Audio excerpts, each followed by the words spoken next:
L'historien Marcel Trudel a dit « C'est la paroisse et non la seigneurie qui sert de base non seulement à l'administration religieuse, mais aussi à l'administration civile et militaire. Et c'est l'église paroissiale et non le manoir du Seigneur qui, dans les campagnes, tient lieu de centre à la vie sociale. » On décide donc de passer d'une mission à une paroisse dans le Fort Saint-François.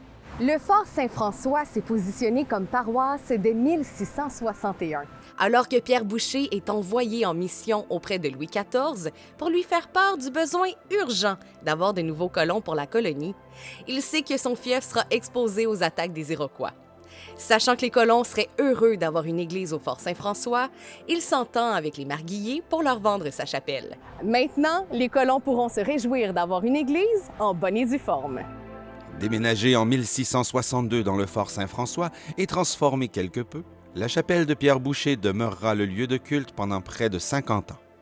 C'est dans cette église que la confrérie du Saint-Rosaire s'est établie en 1694. Toutefois, au début du 18e siècle, la chapelle commence à donner des signes évidents de vieillissement. C'est alors qu'en 1714, Monseigneur de Saint-Vallier, lors de sa visite des paroisses, a recommandé d'édifier un nouveau temple, une église à la Récollette. Construite en pierre des champs, son style aux proportions simples est typique des églises rurales anciennes du Québec.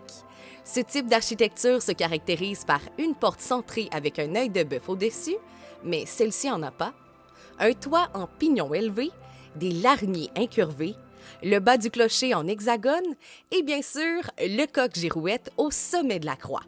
L'intérieur ne dispose que d'une seule nef et on peut y apercevoir une fausse voûte en berceau. Elle ne comprend aussi qu'un seul transept bas du côté nord. Première église de pierre de la paroisse Sainte-Marie-Madeleine. C'est en 1717 que les travaux furent entrepris.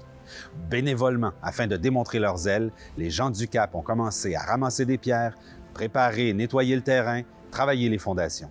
Mais les travaux n'avançaient pas assez vite pour les Marguilliers et le curé Vachon. On fit donc appel en 1719 à François Dufault pour la couverture de l'église et le parachèvement de l'intérieur, et on lui donna 3 ans pour compléter les travaux.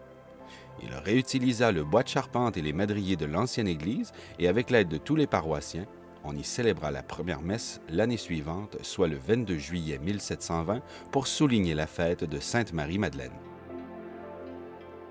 Fait anecdotique, le cimetière a été déplacé plus d'une fois. Et d'ailleurs, le premier cimetière se trouvait sur le côté est et a été utilisé comme lieu de sépulture pendant 200 ans. Soit de 1662 à 1861. Devenu trop petit et débordant devant l'église, il fut déplacé au sud-est et servira pendant seulement 20 ans.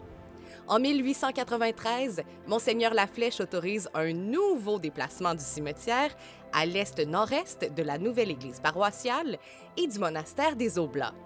En 1930, étant devenu encore trop petit, on entreprit de déménager le cimetière une dernière fois dans la municipalité de Sainte-Marthe-du-Cap, le long de la route 138.